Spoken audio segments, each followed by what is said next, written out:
Hello friends, మా ఇంటి రుచులకు స్వాగతం. ఈరోజు నేను చికెన్ ఆవకాయ చేస్తానండి. అదేనండి చికెన్ పచ్చడి అండి. 1 కేజీ చికెన్ అండి, బోన్లెస్ చికెన్ చిన్న చిన్న ముక్కలుగా కట్ చేయించుకొచ్చారు మా వారు. అది క్లీన్ చేసుకొని కొంచెం ఉప్పు పసుపు వేసుకొని ఉడికించుకుందామండి. వాటర్ అనేది ఉండకూడదు. చూస్తున్నారు కదా, వీడియోలో చూపిస్తున్న విధంగా ఇలా ఉడికించుకోవాలి.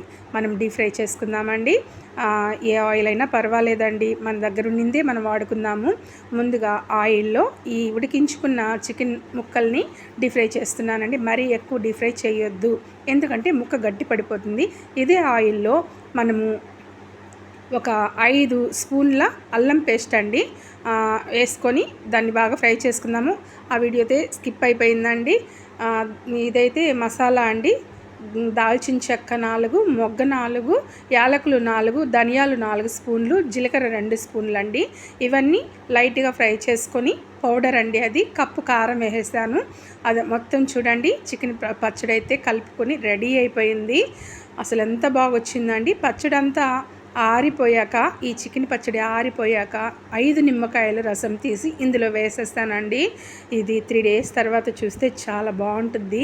కానీ నేనైతే ఆగలేను కదా, మీకు చూపించాలి కదా. చికెన్ పచ్చడి అయితే మంచిగా గుమగుమలాడిపోతుందండి వేడి వేడిగా.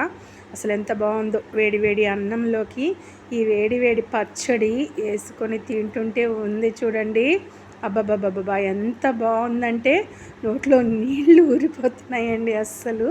చూడండి, ఇది నా సబ్స్క్రైబర్ కోసం అండి. చాలా రోజుల నుంచి అడుగుతున్నారు చికెన్ పచ్చడి చేసి వీడియో పెట్టిందని.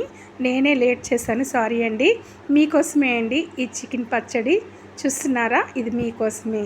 చూడండి ముక్క ఎంత మెత్తగా ఉందో. అదే ఎక్కువ డీప్ ఫ్రై చేస్తామంటే గట్టి పడిపోతుందండి ముక్క. చూడండి, లైక్ చేయండి, షేర్ చేయండి, కామెంట్ చేయండి.